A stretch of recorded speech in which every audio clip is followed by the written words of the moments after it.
Hello, thank you for the introduction. My name is Italo Dacosta. I am a postdoctoral researcher at EPFL. And today I am going to present on behalf of my co-authors our work entitled SmarPer, Context-Aware and Automatic Runtime Permissions for Mobile Devices. As we all know, smartphones store an increasing amount of sensitive information about users, and permission systems are the main mechanism that users have to control how apps access this sensitive information. As of today, current mobile platforms such as Android and iOS use a permission system that behaves more or less the same. After an app is installed, the first time the app requests for a sensitive resource, the user is prompted and asks if this request should be allowed or denied. The decision is then stored, and it can be modified later on by the user by going through some menus. So I am sure all of you are familiar with this. This is pretty straightforward, and it's an improvement over previous permission models, but there are several limitations that affect how effective this is in practice. So one of the limitations that we have with current permission system is that these decisions are static. That is, they don't change according to different contexts of the user. And as we know, research has shown that user privacy decisions are context dependent. A user may be willing to share, for example, the location with an app if the user is actively using the app, but may not be willing to share the location if it's not using the app. This could be solved, for example, if we prompt the user every time there is a request for a sensitive resource, but we know this is not practical because we have too many apps. Apps have several permissions, and more importantly, apps are requesting with a high frequency this access to resources. So we can have tens to hundreds to thousands of requests per day. And this obviously will overwhelm the user or get the user habituated to the permission prompts, making them ineffective. Another problem is that users can only allow, that means that provide full access to a sensitive resource and have no privacy, or can only deny, and in some cases have no utility at all by denying access to a resource to an app. As a result, what we have today is, in reality, as somebody commented before me, users will tend just to allow all these permissions all the time and overshare sensitive information with apps. So in practice, these permission systems are not working as intended. So the goal of our work is first determine if we can automate permission decisions so we can prompt users and runtime without overwhelming them. And for this, we can use then machine learning techniques and contextual features to see if we can really learn the unique privacy preferences of each user. Second, we want to provide users with additional decision levels, not only allow or deny, but intermediate levels where you can share partial information in order to gain some utility and obtain a better balance between privacy and utility.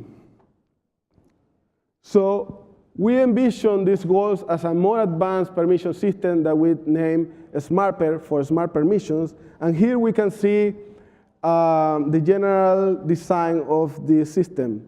So it works as follows.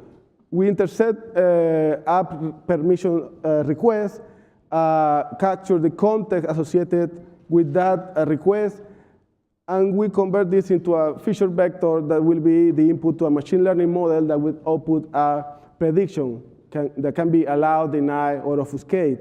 Then we have a function C that will determine if this decision should be automated, that we take the prediction given by the machine learning model, or if we should prompt the user instead to give the responsibility to the user to make the decision. Then if, for example, if the decision is obfuscate, we contact our obfuscation module, and at the end, we provide a response to the app. All the decisions are then stored in a database that can be later on accessed by the user and modified to correct any errors. And periodically, the new decisions are used to update the model and then adapt to the behavior of the user. As we know, users will tend to change their privacy behavior over time. Something important is that SmarPer is not designed to make better decisions. Instead, SmarPer is designed to mimic user behavior when making decisions. And that, for example, if the user is allowing all the time, then SmarPer will learn to do that. So for this, obviously, to implement this system in practice, we need data to do our machine learning analysis. At the moment we started this work, there was not a data set with real-time runtime permission decisions. So therefore, we decided to collect our own data. For this, we designed an experiment, and we implemented a prototype of the SmarPer to collect permission decisions at runtime. And in addition, we implemented data obfuscation techniques for 4 data types: location, contacts, storage, and camera. We then ran a data collection campaign with users in a realistic scenario and used the data collected to perform on data analysis, machine learning modeling, and evaluation. Here we have the results of our data collection campaign. We collected data from 41 users that participated in our study for a minimum of 10 days. Some users used their own phones, while to others we provided phones for the study. In addition, we didn't prompt the user all the time. We instead introduced some heuristic to regulate the number of prompts we were showing to the user to avoid overwhelming them. So on average, users were prompted around 17 times a day. We collected decision data from 23 popular apps. And why popular apps only? First, to guarantee that the users interact with the app during the study, and henceforth produce decision prompts for permissions. And second, to reduce the chance of data sparsity, because if we collect permissions requests from any app, then we will have little data from too many apps, so we will have to deal with sparsity. In total, we collected 8,521 permission decisions, which is, as far as we know, the largest data set of this type. And we did it, again, for 3 permissions or data types: location, contact, and storage, again, to reduce the chance of having data sparsity. For each permission decision, then we collected 32 contextual features using the standard Android API. So here we have some results of the data collection campaign. We show the histogram of the number of decisions collected per user. And we can see that for some users we have relatively little data, around 75 decisions, and for other users we have close to 550. We can see also the distribution of allow, obfuscate, and deny, and they are more or less balanced. And we can see that, well, with some bias towards allow. We can also see that users have different behaviors already from this histogram. We can see, for example, that some users were denying, at least 2 users were denying most of the time, while other users were trying to allow most of the time. And we can see all other kind of behavior or distribution of decisions per user. An important takeaway from this is that we were quite pleased that most users were positive about the use of obfuscation. We found very few issues with compatibility with apps. An exit survey that we did with the users, 73% of them reported that they found obfuscation useful and that they will be interested in seeing obfuscation techniques for other data types. So in this plot, we show how permission decisions change over time. Here we see for all the users that use WhatsApp in our study, their decisions about letting WhatsApp access the storage, external storage. Each block is a decision, And we have the decisions, a set of decisions at the beginning of the study, in the middle of the study, and at the end of the study. And what we can see here is that except the first user at the top, all the other users did at least 2 types of decisions. And in some cases, some users did 3 types of decisions for the same app and permission request. So again, this is a proof that indeed current permission system cannot capture this behavior. They fail to match this behavior, and therefore is a trade-off for the users in a negative way. So, having the data, then we proceed to do the machine learning analysis. Because we have limited data for some users, around 75 decisions, then we decided to focus first in the simplest approach of machine learning model that we could use. In this case, a linear regression model. We model this as a linear problem, and we use Bayesian linear regression, which is recommended for these small data sets. In addition, we evaluated more advanced models, being aware of the risk of possibly overfitting, and we consider 2 approaches. Training a single model with all the data from all the users, that is the one-size-fits-all approach, or training a per user model. For comparing all these models, then we implemented a machine learning framework to have a fair comparison.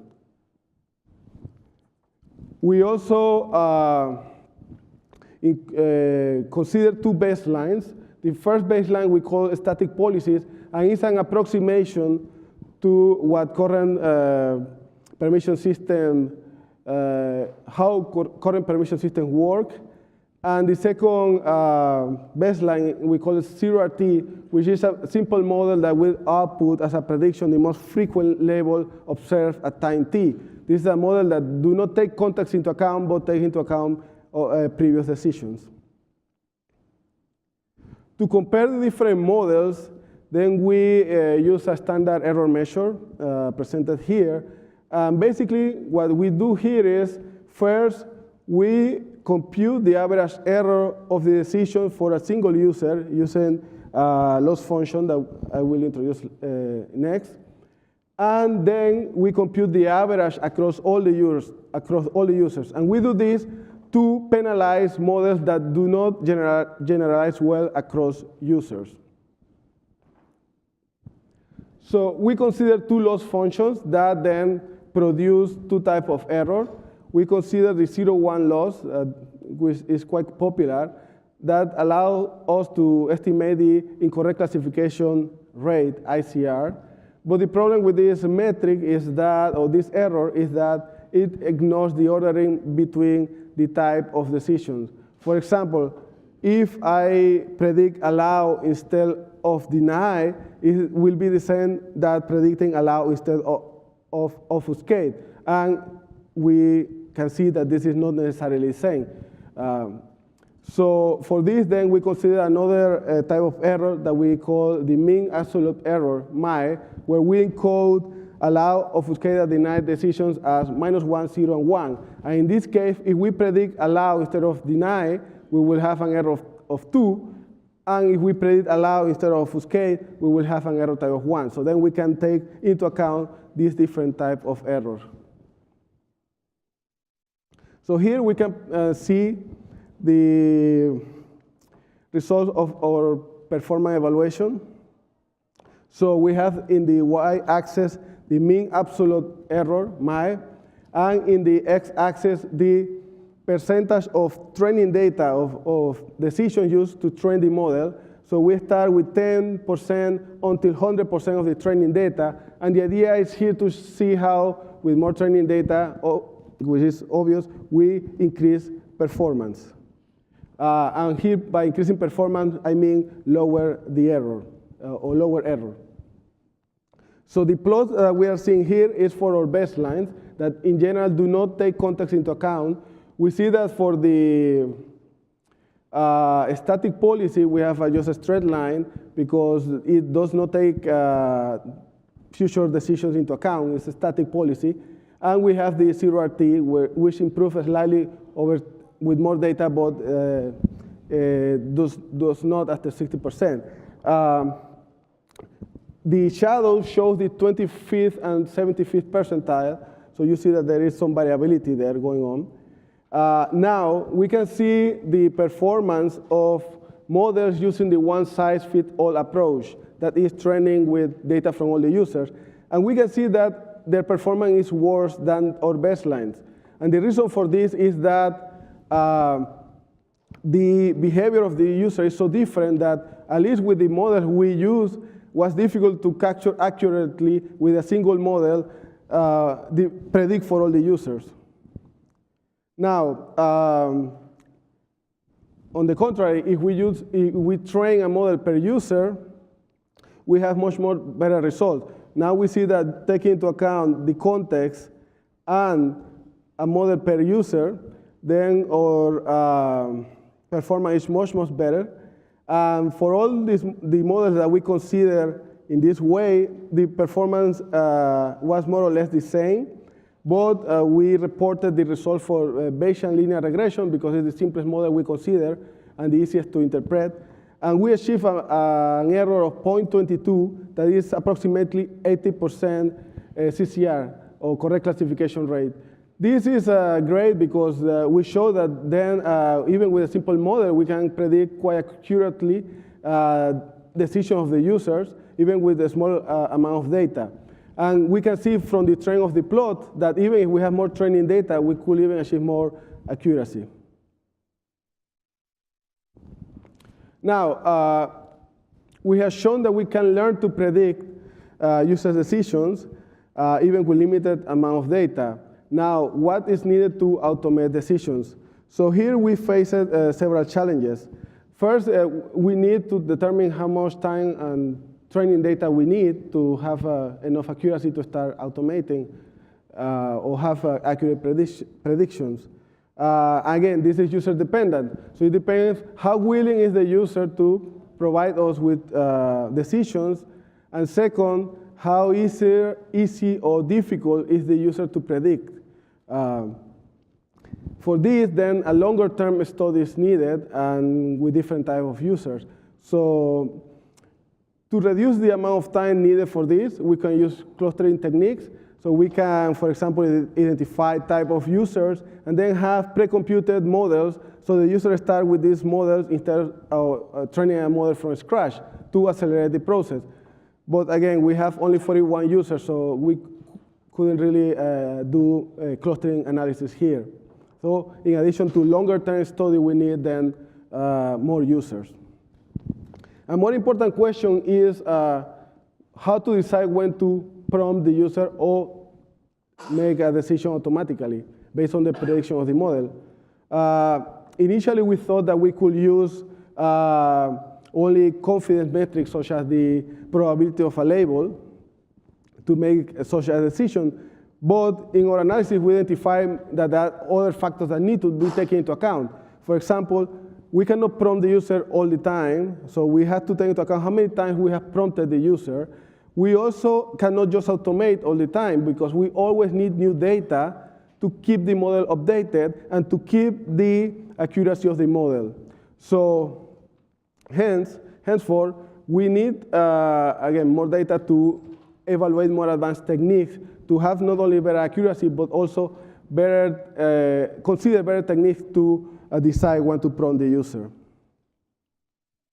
To summarize, we have collected a unique data set of decisions collected in real scenarios and for 3 decision types, allow, obfuscate, and deny, and this data set is available to the community.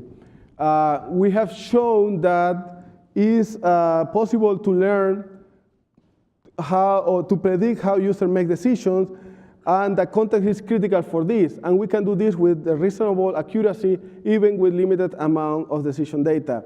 This is a great step towards automating decisions, but still, there are several challenges that we are facing in future work. Finally, we have successfully evaluated and tested the obfuscation technique with users, and we got really positive feedback. All our data and our code is available in the SmarPer website. Here's the URL. And with that, I will conclude and will take your questions. Thank you.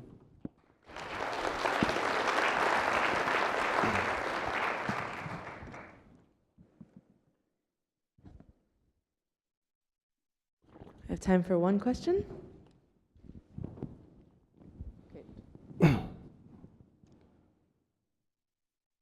Yeah, thanks for the talk. I had one quick question about the second model that you mentioned where you created a model per user, the context-aware model that you mentioned. User habituation tends to be a big problem, right? When you're collecting data, you're prompting them a lot. How do you address the habituation problem when you have one model per user? How address the problem of like user habituation, like basically showing them too many prompts where you're kind of giving them decision fatigue. Just kind of like, do you have numbers around that, or just an explanation of how you would avoid that? I'm sorry, I don't understand. Could you speak a little slower? Oh, sorry, yeah. So for the second model that you had, yes, where you were training one model per user. One model per user, right? Right. That sounds like it would require a lot of decisions from each user. Yes, yes. So that could potentially habituate the user or create a lot of annoyance. Is there is there a way to mitigate that? Yes, yes. So yes. So during the study, what we did is we use some heuristic to regulate the number of prompts to the user. And when we couldn't prompt the user, then we use a static policy. Okay, what was the last decision for this particular request, or what will be the policy defined by the user. But this was for the study. In practice, what we'll expect is that initially the user will not start to collect data for all possible apps. You can start with a subset of apps, and then start collecting decision periodically, with certain frequency, but again, taking into account the prompt rate. Basically what we did, and then if we cannot prompt the user because we will overwhelm the user, then we will take some static policy until we collect enough data so we can start automating. But yeah, I agree. The problem with a per user model is that, yeah, we have to really be careful how we collect data for each single user. Cool, thank you. Okay, let's thank the speaker again.